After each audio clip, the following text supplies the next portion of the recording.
Nós vamos continuar o estudo do processo de inventário e nós falamos na primeira parte da aula de hoje sobre a petição inicial do inventário. E terminamos a aula falando a respeito do inventariante, a sua nomeação, o seu compromisso e as suas funções. Então vamos prosseguir o nosso estudo aqui com o PowerPoint, falando agora sobre problemas que eventualmente o inventário possa ter pela má atuação do inventariante. Vamos ver.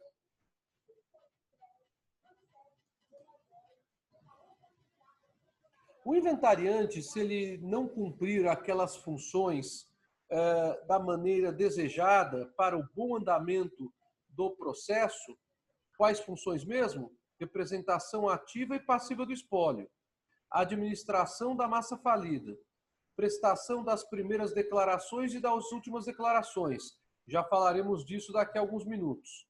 A prestação de contas e trazer bens à colação.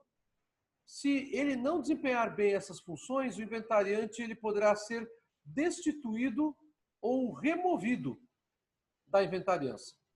Vamos falar um pouquinho sobre essa questão que envolve a má gestão do inventariante. Quando é que eu tenho destituição do inventariante? Quando há algum impedimento legal por qualquer fato que é estranho ao processo. Aqui, então, eu não estou diretamente ligado a funções do inventariante em si.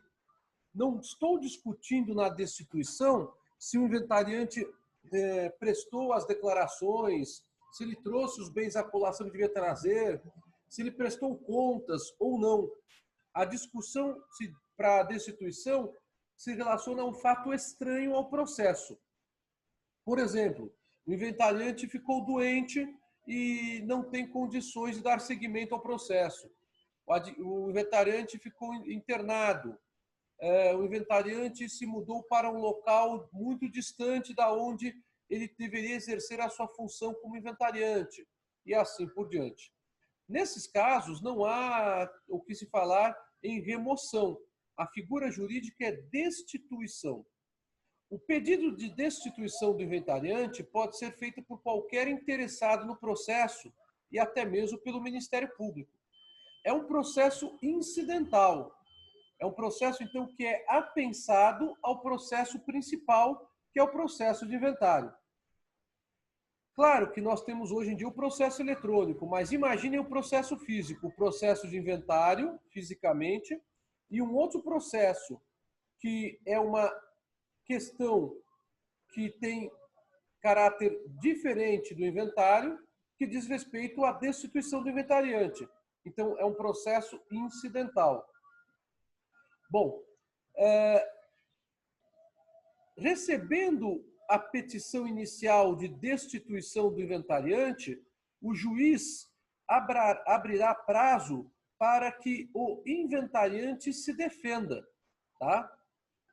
O pedido de destituição do inventariante ele pode ser formulado pela impugnação. E o herdeiro ele tem o prazo de 10 dias para promover o pedido de destituição do inventariante. Já o inventariante, havendo esse pedido, terá o prazo de 15 dias para se defender com relação ao pedido de destituição, nos termos do artigo 623 do Código de Processo Civil. Apresentada a defesa do inventariante, ouvido o Ministério Público nos casos em que o Ministério Público atuar, o juiz proferirá a sentença, ou mantendo o inventariante, ou então destituindo o inventariante. Destituído o inventariante, o juiz, nos autos do inventário, deverá nomear um novo inventariante. Diferentemente ocorre na remoção do inventariante. A remoção ela se dá justamente porque o inventariante ele não cumpre as funções às quais nos referimos há instantes atrás e no final da primeira parte da aula de hoje. Ele deve bem representar ativa e passivamente o espólio, deve administrar a massa hereditária, deve prestar as primeiras e últimas declarações, deve prestar contas do que ele está fazendo na sua gestão e deve trazer bens imóveis, bens móveis, informações sobre outros créditos e dívidas à colação, acrescentando-os aos autos do inventário. Se o inventariante não agir bem nessa gestão, ele poderá ser removido. Qualquer herdeiro ou interessado, inclusive o Ministério Público, quando o Ministério Público atuar, poderá requerer a remoção do inventariante. Assim como a destituição, a remoção é um procedimento que corre em apenso, em separado dos autos do inventário. Mas a remoção ela pode ser pedida a qualquer tempo. Ela não se limita ao prazo de 10 dias de impugnação da nomeação, como é o caso da destituição. Quando é que se dá a remoção do inventariante? Quando há inércia do inventariante.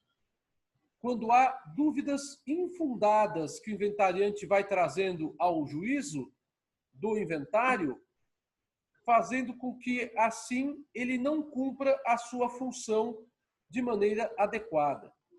Quando o inventariante se omitir em prestar as declarações legais, primeiras e últimas declarações e a prestação de contas. Quando o inventariante causar dano ou culposamente deteriorar bens que integram a massa hereditária. Quando o inventariante dilapidar bens que integram a massa hereditária. Ele não pode fazer isso. Qualquer alienação de bens ou transmissão de bens deixados pelo decujus dependerá sempre da autorização judicial. Quando o inventariante se omitir em prestar contas ou quando as suas contas forem rejeitadas pelo juiz. Quando o inventariante for responsável por sonegados.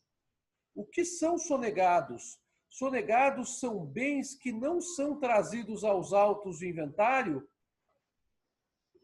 porque quem sabe da existência deles e não os traz ao inventário, deseja sonegá-los, deseja se utilizar deles de forma indevida.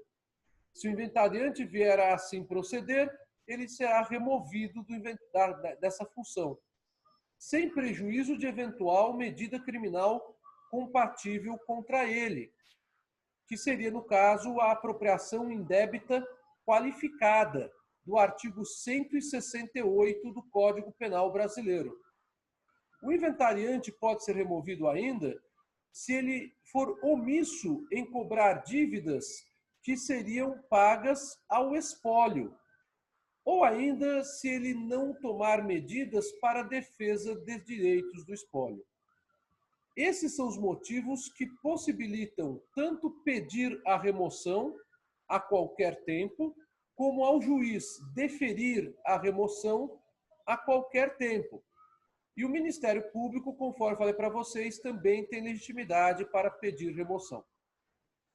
Uma vez proposta a remoção do inventariante, o juiz, recebendo a petição inicial e determinando o apensamento do processo de remoção de inventariante aos autos do inventário, abrirá o prazo de 15 dias para que o inventariante apresente a sua defesa.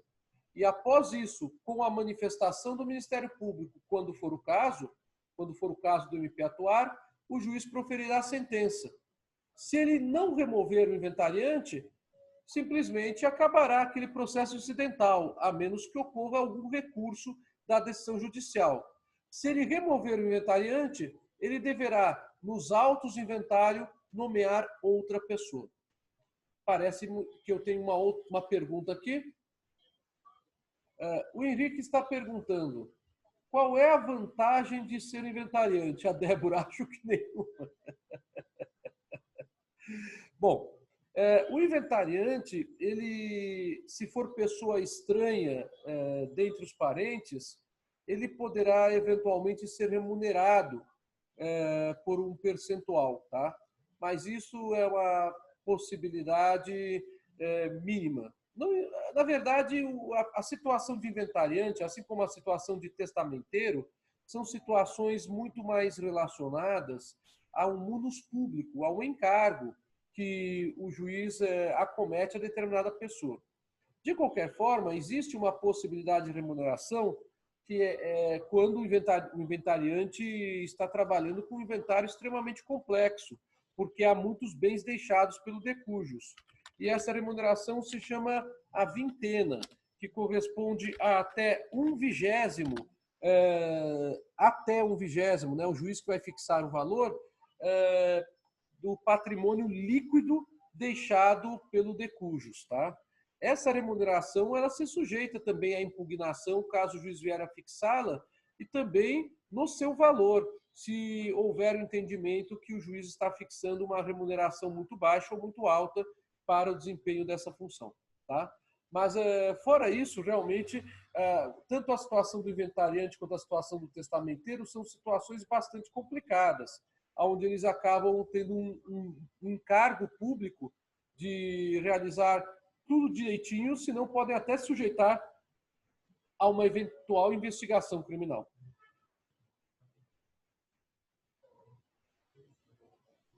Outra pergunta, pessoal?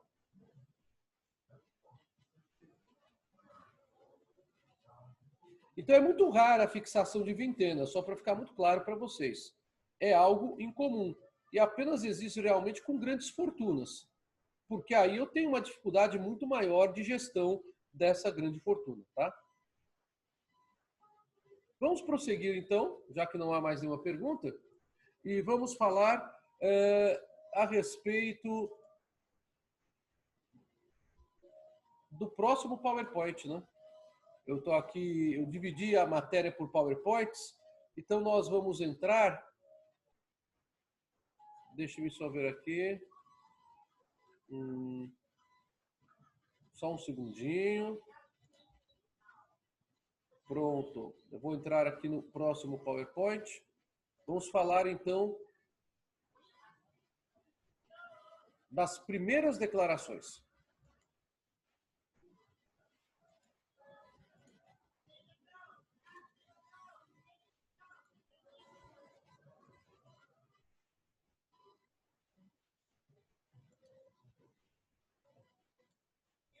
Espero que vocês estejam vendo, porque eu não sei, eu tenho a impressão que vocês estão vendo, tá?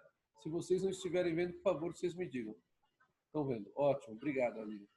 Obrigado, Vitória, Estela. Então vamos lá. O inventariante, ele uma vez prestado o compromisso, ele já tem que começar a todo vapor, né, o exercício das suas funções. E a primeira função, obviamente, é a apresentação das primeiras declarações. As primeiras declarações, elas dizem respeito a aquilo que está na petição inicial. Então, quando houve a morte do decujus, quais foram os bens que ele deixou e quem são os herdeiros. Percebam vocês que nas primeiras declarações eu tenho uma situação de busca da verdade.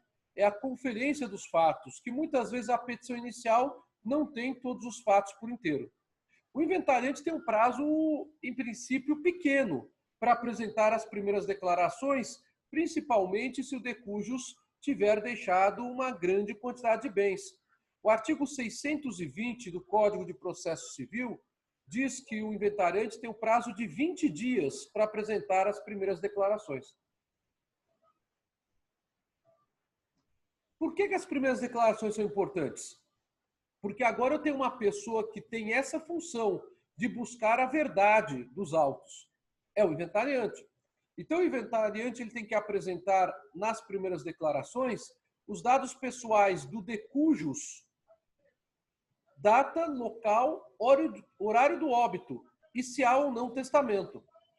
Ora, testamento público ele vai ter que fazer uma busca nos cartórios aonde ele presume que o decujus tenha lavrado testamento público.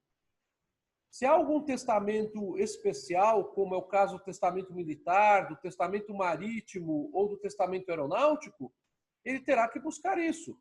Agora, e quando há um testamento particular? Muitas vezes não se tem conhecimento nem mesmo da existência de um testamento público, quanto mais um testamento particular. Então, esta informação ela continua sendo sujeita a uma eventual retificação. Por isso que nós temos no processo inventário a ideia de primeiras declarações e de últimas declarações. As primeiras declarações são a busca daquilo que corresponderia à verdade, quanto ao quando o decus morreu, isso já se tem. Quanto à totalidade de bens que ele deixou, isso precisa ir atrás. E quanto a quem é realmente herdeiro, isso também muitas vezes precisa ir atrás, precisa conferir. O inventariante ele deve apresentar os dados pessoais do decujus e informar se há ou não testamento. Deverá ainda buscar os dados dos sucessores e o parentesco. Ora, os dados dos sucessores levam em conta o fato de eu ter uma sucessão legítima e de eu ter uma sucessão testamentária. Então, aí eu teria que verificar, se houver testamento, quem são os sucessores testamentários. Se houver legatário no testamento, eu tenho que verificar quem é o legatário. E se houver apenas sucessão legítima, ou houver sucessão legítima com a testamentária, eu terei que identificar quais são os parentes que herdarão. O professor Alexandre falará com vocês, na ordem de vocação do artigo 1829, em primeiro lugar, herdam os descendentes. Então, se eu tiver apenas um descendente, nenhum outro parente herdará, apenas aquele descendente. Então se eu tenho o senhor Cruz, que deixou o Cruz Júnior, e deixou o seu pai, o Cruz Alta, quem vai herdar? Os dois? Não, só herdará o Cruz Júnior. O pai do senhor Cruz não herdará absolutamente nada, porque a ordem de vocação hereditária, ela estabelece que parentes herdam em detrimento dos outros. O inciso 1º fala que os descendentes herdam. Se eu tiver um descendente, ninguém mais herdará, apenas os descendentes. O que eu posso ter é a possibilidade de concurso com o cônjuge, que isso será tratado pelo professor Alexandre com vocês. E a ordem de vocação hereditária continua. Se não tiver descendente nenhum, serão os ascendentes. Então, aí são os ascendentes que herdarão. Se não tiver nem descendentes nem ascendentes, o cônjuge sobrevivente herdará tudo na sucessão legítima. E se não tiver nenhuma dessas três categorias, descendentes, ascendentes e cônjuge ou companheiro sobrevivente, os colaterais, preferindo os irmãos, na falta dos irmãos, os tios e sobrinhos, na falta também destes, os primos. Então percebam que a ordem de vocação hereditária do artigo 1829 é muito importante e ela precisa ser indicada pelo inventariante no oferecimento das primeiras declarações. Vocês estudarão todo esse regime jurídico com o professor Alexandre na aula dele desta semana, com certeza. Bom, além dos dados dos sucessores e o grau de parentesco, também deverá ser indicado os dados do cônjuge ou do convivente sobrevivente e o regime de bens. Esse dado ele é muito importante justamente para que se verifique, se possibilite ao juiz analisar se há ou não alguma possibilidade de concurso dos bens, de concurso do decujus, perdoe-me, de concurso do cônjuge com os bens deixados pelo decujus em favor de descendentes. Bem, uma coisa é muito importante frisarmos desde logo. Por que colocar os dados do cônjuge ou do convivente e o regime de bens? Além desse detalhe que estou falando para vocês, porque vocês viram em direito de família, e esta aula foi do professor Alexandre, que nós temos bens familiares e bens particulares. Vejam como é importante essa distinção também para fins sucessórios. Vamos supor que o senhor Cruz se casou com a agora viúva Alegre, porque ela poderá herdar ou concorrer à sucessão eventualmente, sob o regime de comunhão parcial de bens. O senhor Cruz tinha bens particulares no valor total de R$100 mil. E os bens familiares que ele manteve com a viúva são da ordem de 200 mil reais. A viúva também tinha bens particulares de 100 mil reais, de 50 mil reais, vai, para ficar diferente. Pergunto para vocês, qual é o patrimônio da herança deixada pelo senhor Cruz?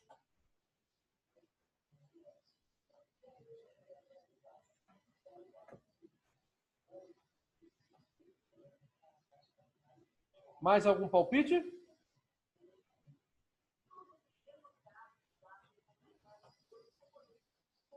Mais nenhum palpite. Esses palpites às vezes assustam, né? Mas vamos lá. Percebam vocês uma coisa. A sucessão é do senhor Cruz ou é da viúva? A sucessão é de quem? Do senhor Cruz. A viúva está viva. Então não se trata da sucessão de bens dela. Se não se trata da sucessão de bens dela, o patrimônio dela, que constituem bens particulares, que são aqueles bens que não se comunicaram em virtude do regime de bens de casamento, continuarão sendo dela. Esses 50 mil reais que são dela a título de bens particulares não tem nada a ver com a herança, não tem nada a ver com a sucessão, são dela, independentemente do fato dela ter casado. São bens que não se comunicaram. Vocês viram isso com o professor Alexandre em Direito de Família. Então, esses 50 mil reais que estão aqui no chat, desconsiderem. Eles não entram na sucessão. Vamos lá. Os bens particulares do senhor Cruz, 100 mil reais, não se comunicaram por conta do regime de bens de casamento. Esses bens particulares do senhor Cruz, eles entram na sucessão, esses 100 mil reais, eles entram na sucessão. Porque estamos trabalhando com a sucessão do patrimônio do senhor Cruz. E esses bens particulares que não se comunicaram no casamento são apenas do senhor Cruz. E aí nós temos bens familiares de 200 mil reais. Se são bens familiares, são bens que se comunicaram. Se são bens que se comunicaram, nós temos agora que lembrar. Bens que se comunicam por força do casamento. Cada cônjuge tem, por força do casamento, quando há bens familiares, 50% dos bens familiares. A isso se dá o nome de meação. O direito de meação não é sucessório, não decorre da morte de um dos cônjuges. O direito de meação decorre do regime de bens do casamento. Então, o direito de meação é um direito conquistado exatamente no momento da celebração do casamento civil e não da morte. Por conta disso, a viúva ela tem 50% dos bens familiares e os outros 50% são do senhor Cruz. O que significa? 100 mil reais de bens particulares do senhor Cruz, mais 100 mil reais que correspondem à meação do de cujos, dão um total de 200 mil reais. Isso quer dizer que apenas será objeto da herança 200 mil reais. Os 100 mil reais que correspondem à meação da viúva e os 50 mil reais que correspondem aos bens particulares da viúva não entram na sucessão dos bens deixados pelo senhor Cruz, porque não são do senhor Cruz. Vejam como isso é importante. Muita gente comete equívocos até mesmo na elaboração da petição inicial no fórum, confundindo o direito de meação da viúva ou do viúvo, que é algo que se conquista no casamento ou na união estável, e que não se confunde com a sucessão dos bens deixados pelo de cujos. O que integra o patrimônio, então, do de cujus, que é objeto da sucessão? Os seus bens particulares, mais a ameação que ele tinha por força do casamento. Então, parabéns a quem acertou aqui. Parece-me que a Aline acertou, pelo que está sendo falado aqui, a Aline acertou R$200 mil. Entenderam como funciona, pessoal? Isto é importantíssimo, vocês percebem? E isto é que faz a distinção do que é realmente sucessão e do que é direito de família. Então, as primeiras declarações são importantíssimas no processo inventário. Também deverá o inventariante indicar quais são os dados dos bens imóveis e dos bens móveis deixados pelo de cujus, sem prejuízo de posterior acréscimo de outros imóveis e móveis. Lembrem-se, o inventariante só tem 20 dias para fazer as primeiras declarações. E dependendo da massa hereditária ser maior ou menor, 20 dias será pouco.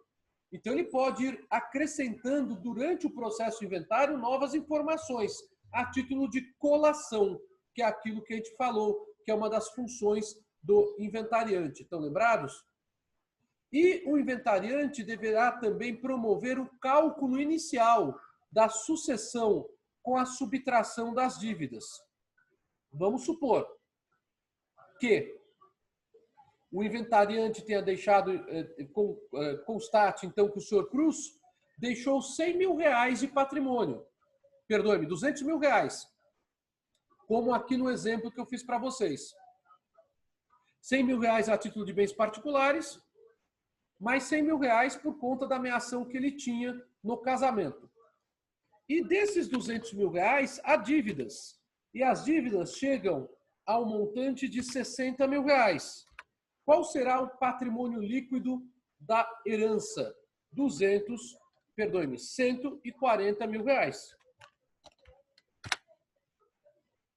E esses 140 mil é que serão partilhados pelos herdeiros legítimos e testamentários, se houverem. Então, o cálculo da sucessão, ele poderá ser retificado, obviamente, porque se eu vou tendo o ingresso de novos créditos que o de cujus tinha direito de receber, mas ainda não tinha recebido, ou mesmo de bens imóveis ou móveis que ainda não tinham sido trazidos à colação, é normal que esse cálculo sofra alterações no decorrer do processo de inventário. Mas percebam vocês a importância das primeiras declarações. Portanto, as primeiras declarações, elas têm uma finalidade muito importante. Elas dão uma prévia da sucessão. A sucessão ela ocorre no exato momento da morte, como vocês sabem. Mas eu preciso regularizar a sucessão. E para isso eu preciso ter uma prévia disso. Daí a importância dessa fase processual. O Enzo está perguntando aqui no chat, o cônjuge sobrevivente pode ser herdeiro? Pode. Mas vocês irão em que situação com o professor Alexandre? No caso de regime universal de bens, ela não poderia ser herdeira, correto? Correto. O artigo 1829, inciso 1º, trabalha com as situações em que o cônjuge sobrevivente pode concorrer à sucessão com os descendentes. Então, eu tenho a possibilidade ou não de haver o concurso, que é a pergunta do Enzo. Se não tivermos descendentes, quem herdarão serão os ascendentes, nos termos do inciso 2º. Com os ascendentes, o cônjuge sobrevivente, pouco importando qual é o regime de bens do casamento, ele poderá concorrer com os ascendentes, na forma que o professor Alexandre explicará para vocês. E se não houver nem descendentes nem ascendentes, o cônjuge sobrevivente herdará a totalidade da sucessão legítima por força do inciso 3º do artigo 1829. Mas há algumas regras, várias regras, que o professor Alexandre falará com vocês a respeito da matéria. Bom, nesta prévia de sucessão que as primeiras declarações trazem, percebam vocês que é indispensável termos em mente que algumas perguntas têm que ser feitas de forma ordenada. É como se você fizesse uma receita de bolo. Você tem determinados momentos que você pode lançar os ingredientes ao mesmo tempo e outros momentos que os ingredientes têm que ser lançados num segundo momento, após um pré-cozimento de massa ou após um cozimento de massa e assim por diante. A mesma coisa se dá aqui quando trabalhamos com atos processuais. Como as primeiras declarações, elas, na verdade, são uma prévia do processo sucessório, eu preciso, evidentemente, nas primeiras declarações, detectar isso que eu estou aqui perguntando. Em primeiro lugar, o de cujos deixou testamento válido e eficaz? Esta é a primeira grande pergunta. Perguntar se o de cujos deixou testamento válido e eficaz é importante por quê? Porque se ele deixou o testamento válido e eficaz, eu terei que analisar se ele pode dispor de todos os bens por testamento ou se ele tem limites de disponibilidade, que é justamente aquilo que conversamos na primeira parte da aula de hoje. Apenas lembrando, se o de cujos não deixou herdeiros necessários, lembrem-se que os herdeiros necessários, nos termos do artigo 1840 do Código Civil, são os descendentes, os ascendentes e o cônjuge sobrevivente. Se ele não deixou herdeiros necessários, ele poderá dispor até a totalidade do seu patrimônio para quem ele quiser. O poder de disponibilidade total existe, então, no testamento.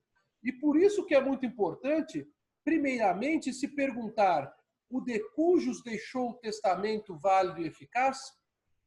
Porque isso mexe com tudo, como vocês podem perceber. Mesmo quando há herdeiros necessários, descendentes, na falta deles, ascendentes, na falta também deles, o cônjuge sobrevivente, artigo 1840 do Código Civil, o testador ele tem o poder de disponibilidade de até 50% do patrimônio. Então é muito importante saber se há ou não testamento.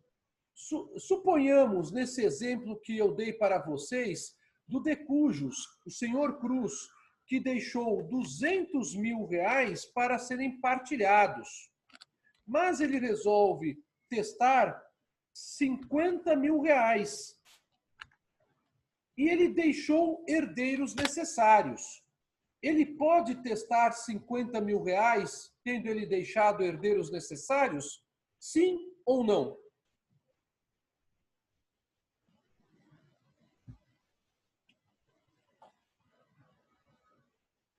Pode. Porque R$50 mil é menos do que os 50%, que é o limite de disponibilidade que ele tem no testamento, quando há herdeiros necessários. Então, neste exemplo, R$50 mil serão destinados ao herdeiro testamentário, seja ele quem for, e R$150 mil serão partilhados entre os herdeiros legítimos, da sucessão legítima, da ordem de vocação hereditária do 1829 do Código Civil. Quando houver excesso no testamento, que foi a pergunta feita antes do intervalo, não me lembro se foi a própria Aline quem perguntou ou se foi a Débora, acho que foi uma de vocês duas, se não me falha a memória. Eu terei que ter o fenômeno da redução das disposições testamentárias. Então, vamos supor que o testador tenha testado R$150 mil quando ele deixou R$200 mil de herança e há herdeiros necessários. Ele pode testar R$150 mil? Sim ou não? Ele deixou R$200 mil de herança e está testando R$150 mil, porém há herdeiro necessário. Ele pode testar R$150 mil?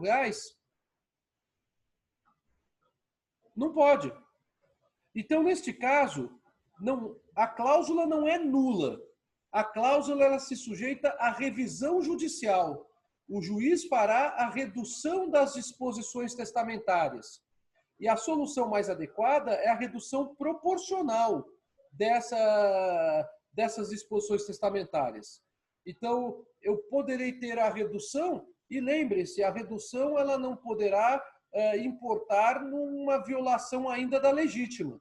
Não adianta nada o juiz reduzir para 120 mil reais, porque se a legítima a ser preservada é de 100 mil, e 120 mil seriam objetos de testamento, 120 mil também estariam irregulares. Então, o juiz ele deve promover a redução proporcional da cláusula testamentária quanto àquele excesso para fins de disposição testamentária. Então, a primeira grande pergunta é esta.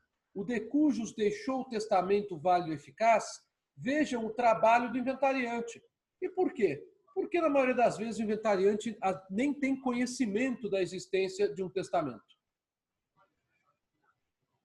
A segunda pergunta é: haverá sucessão legítima?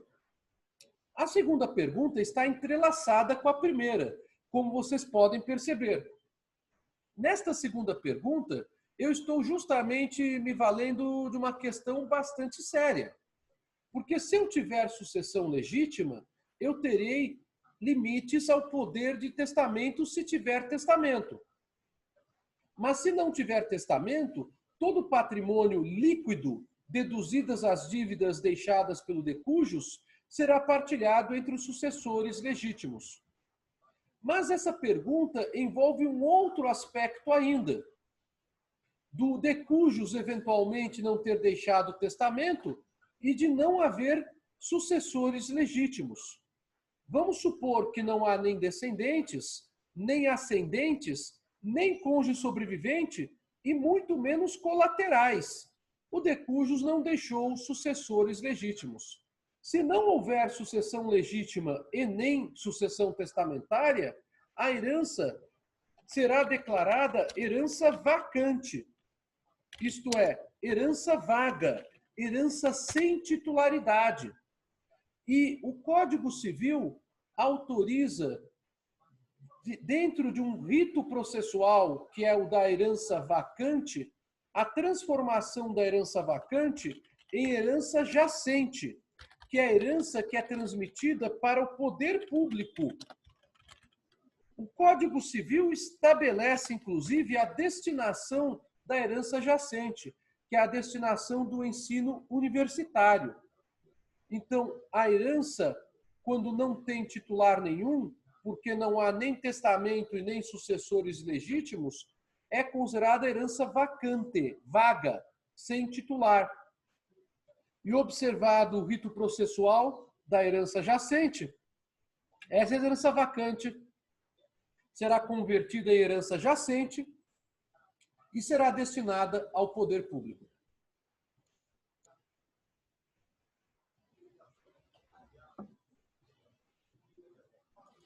Perguntas até aqui?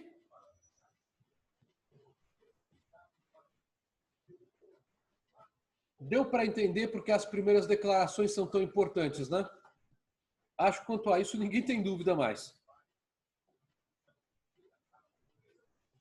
Nenhuma pergunta? Quais as exigências para o testamento ser válido e eficaz? Depende, Aline, da modalidade de testamento.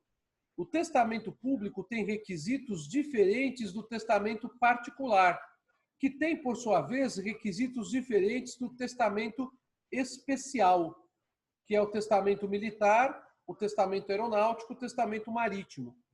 E existe ainda uma outra modalidade de testamento, que é o testamento nuncupativo, também chamado de testamento piedoso ou in extremis, que é o testamento que é feito no leito de morte pelo de cujus, tá? Então, depende da modalidade de testamento. Ah, Senise, você vai falar um pouquinho sobre isso? Falarei um pouquinho sobre isso na aula da semana que vem. Outra pergunta?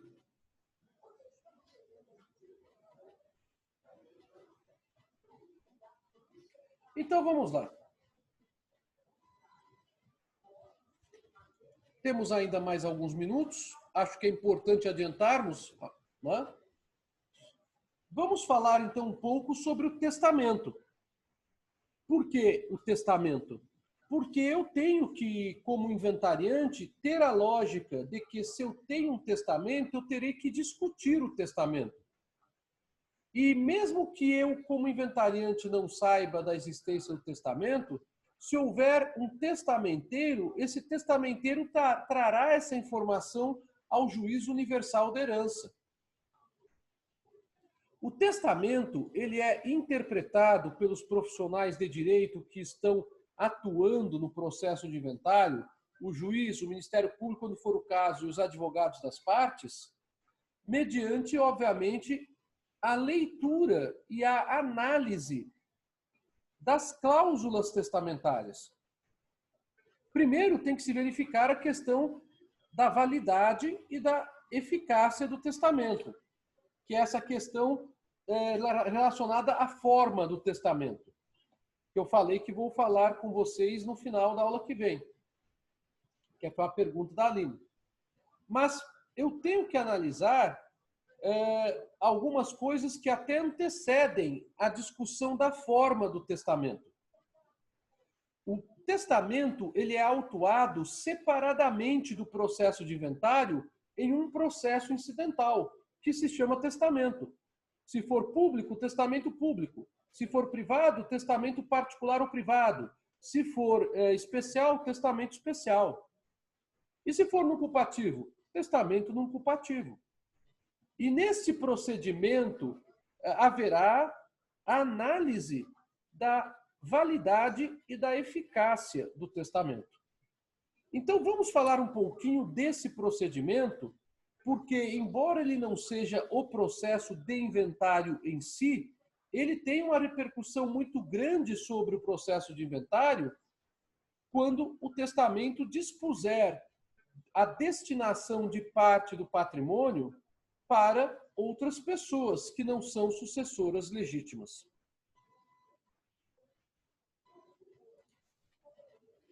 Quem pode testar? Em princípio, qualquer pessoa maior pode testar. O artigo 1860 do Código Civil estabelece quem não pode testar. A isso a doutrina dá o nome de incapacidade testamentária ativa. Fala-se em incapacidade testamentária ativa para quem não pode testar. A expressão incapacidade testamentária passiva é aplicável para aquelas pessoas que não poderiam ser beneficiárias de disposições testamentárias por circunstâncias específicas, que nós já vamos aqui dizer. Então, nós temos duas modalidades de incapacidade testamentária que não têm relação direta com a incapacidade geral, da parte geral do Código Civil brasileiro.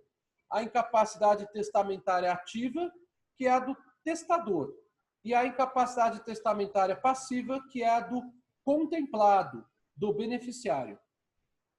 Quem não pode testar? O artigo 1860 do Código Civil estabelece que o menor de 16 anos não pode testar.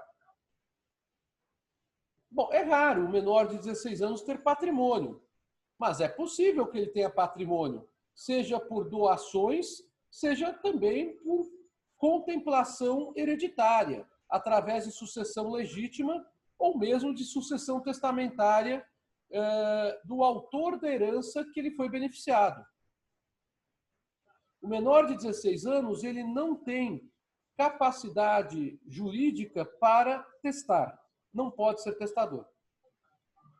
Também não pode ser testador o indivíduo que não possui discernimento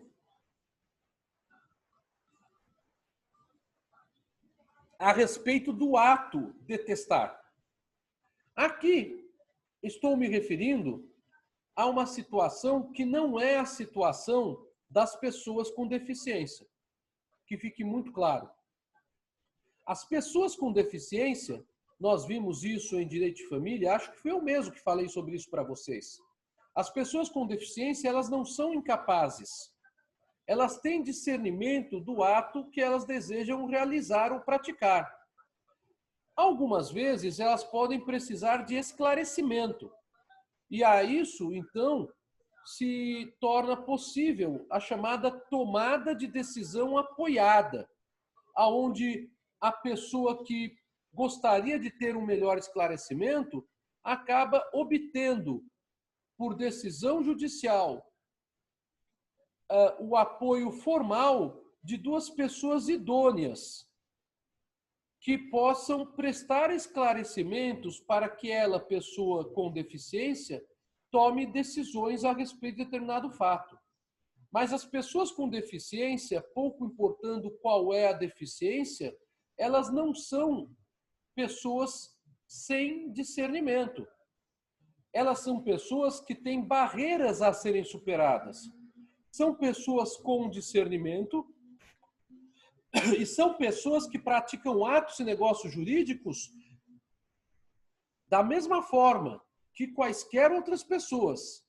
A única dificuldade delas está na superação das barreiras, na superação dos obstáculos. Sejam esses obstáculos físicos ou sejam esses obstáculos ligados à especificidade de algum ato ou negócio jurídico.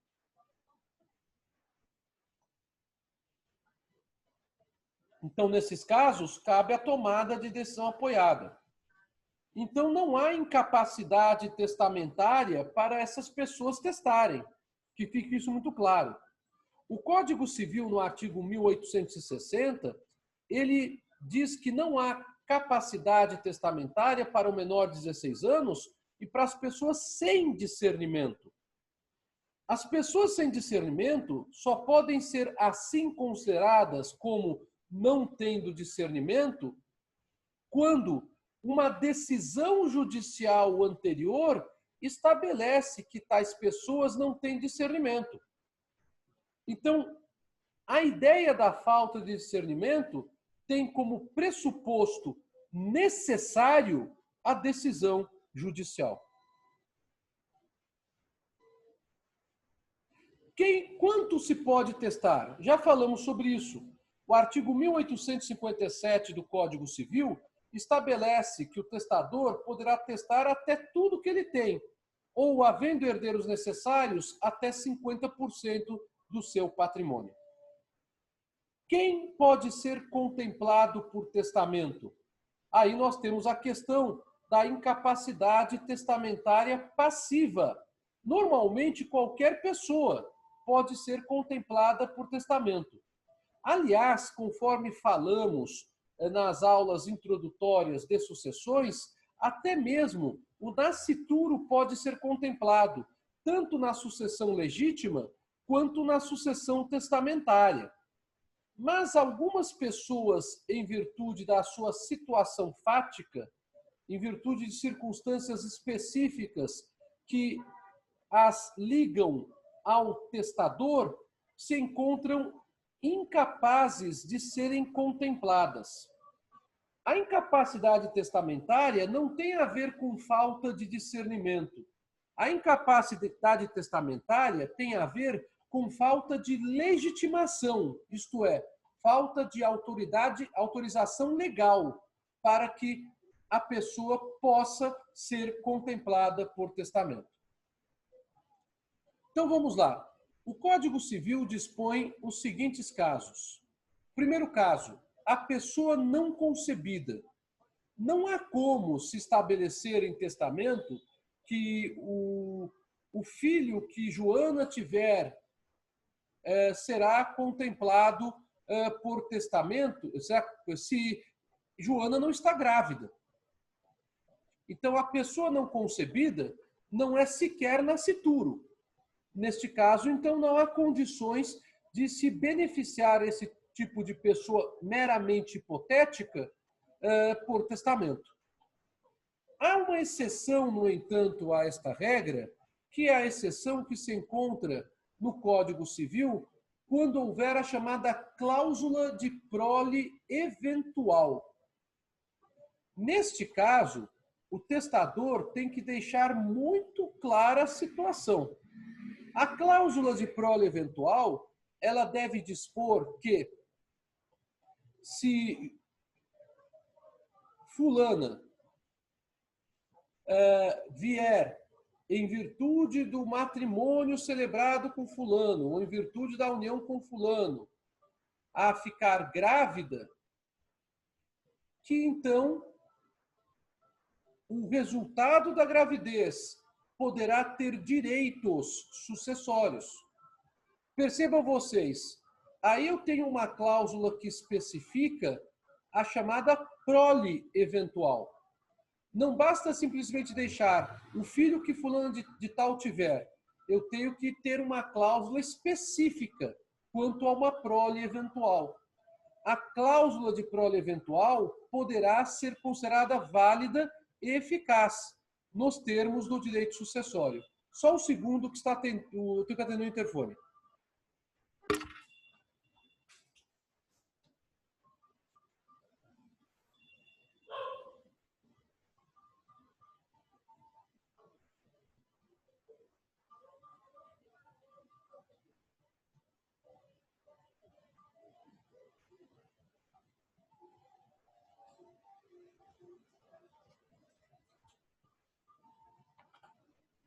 Pronto, pessoal, desculpa, né? Mas essas coisas acontecem, né? Bom, a segunda hipótese de incapacidade testamentária passiva é a do redator do testamento a rogo. O que é testamento a rogo? Testamento a rogo é o testamento declarado por pessoa que não saiba ler e escrever. Então, por pessoa analfabeta. O testamento a rogo, ele é assinado pela pessoa com a sua digital, com o seu polegar. Então, esse testamento, ele pode ser feito? Ele pode ser feito, porque o analfabeto não é incapaz e porque o analfabeto ele tem discernimento para práticas de atos e negócios jurídicos. Mas o redator desse testamento, ou mesmo os parentes desse redator, não poderão, obviamente, ser contemplados por testamento, porque eles poderiam estar buscando se aproveitar dessa situação de dificuldade do testador de redigir o testamento ou de ler o testamento. A testemunha testamentária. A testemunha testamentária também não pode ser contemplada por testamento, porque ela teria interesse no benefício como testemunha. Então, por isso, a testemunha testamentária não pode ser contemplada por testamento. O tabelião civil que lavra o testamento, o escrivão, o militar ou o comandante que preside o ato. No testamento especial, quem preside o ato será o comandante ou o militar que está com o posto de liderança no Exército, na Marinha ou na Aeronáutica, naquela situação em que é feito esse testamento especial. Então, por exemplo, o comandante de um navio, ou ainda o piloto de um avião, ainda que seja um avião comercial, e aí, por conta de situações, um dos passageiros quer fazer o testamento aeronáutico. Então, nesses casos, essas pessoas, por presidirem o ato de declaração de última vontade do testador, não podem ser contempladas por testamento, evidentemente. Bom, terminamos a aula de hoje. Eu vou falar sobre isso aqui na aula que vem, que eu acho que terá até mais sentido diante do que o professor Alexandre falará com vocês na aula desta semana que ele terá com vocês. Eu gostaria, de antemão, já agradecer a você que nos acompanhou nesta manhã e eu espero que a aula tenha sido bastante proveitosa. E indago se há alguma questão que vocês queiram fazer com relação à matéria, que eu espero que vocês tenham percebido da importância prática dela, porque já estamos trabalhando com os atos processuais que dizem respeito ao direito material que vocês estão estudando. Há alguma pergunta que vocês queiram fazer ou podemos encerrar a aula de hoje?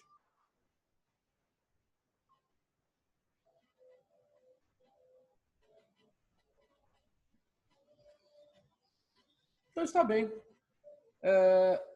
O material da aula disponibiliza, por favor? Farei isso agora, Débora. Eu não me lembro se ele já está disponibilizado, mas se ele não estiver, eu farei isso em poucos minutos. Tá bem? Então, gente, gratidão. Deus esteja com cada um de nós, com você e sua família, comigo e minha família, nos livrando de todo perigo, de todo mal, né? E que o dia de hoje seja um dia abençoado. Então, pessoal, até a próxima. Muito obrigado por tudo. Tchau, tchau. Um abraço.